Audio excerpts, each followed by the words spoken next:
Depuis 2010, l'Union européenne, tentant de singer les États-Unis d'Amérique, a instauré le principe d'un discours sur l'état de l'Union prononcé par le président de la Commission européenne au mois de septembre. C'est donc hier qu'Ursula von der Leyen, qui préside la Commission européenne depuis 2019, s'est livrée à cet exercice avec un veston aux couleurs guerrières qui ferait dire aux mauvaises langues que cela a des allures de vert de gris. Dans son discours bien classique pour qui est rodé au mécanisme de la construction européenne, Ursula von der Leyen a développé plusieurs points sur lesquels elle entend faire avancer l'euromondialisme. Prenant prétexte de la défense de la jeunesse, la présidente de la Commission européenne a réitéré son souhait de restreindre ou d'interdire l'accès des réseaux sociaux aux mineurs de moins de 16 ans.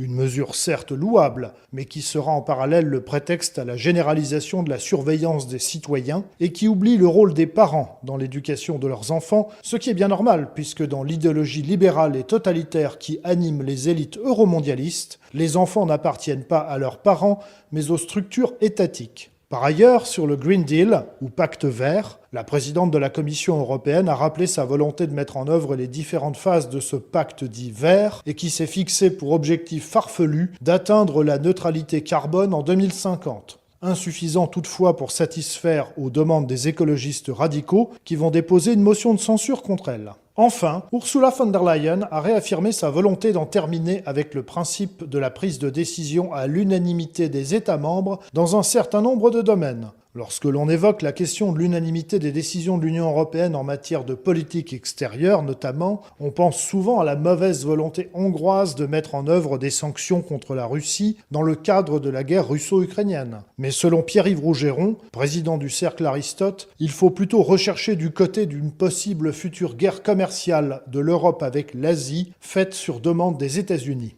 Le discours d'Ursula von der Leyen vaut plus, ou du moins autant, pour son contexte que pour ce qu'il dit. Parce que, profondément, il illustre la méthode communautaire qui est de provoquer des crises, de dire qu'il faut plus d'Europe et de déposséder les nations. Et bon, que là, rien de bien neuf. Bien sûr, il faut plus d'Europe. Il faut en finir avec les règles qui protègent encore un tout petit peu les États, dont la règle de l'unanimité en position de politique étrangère. La Commission veut être sûre de pouvoir toujours imposer son point de vue, et donc principalement pour pouvoir continuer l'escalade ukrainienne, pour pouvoir surtout s'orienter progressivement, ce que demandent les Américains. Trump, les États-Unis s'orientent de plus en plus dans une guerre commerciale pour l'instant plus verbale qu'autre chose, pour contraindre la Chine et l'Inde et pour éviter, disons, la formation d'un bloc eurasiatique qui pourrait, disons, relativiser la puissance américaine.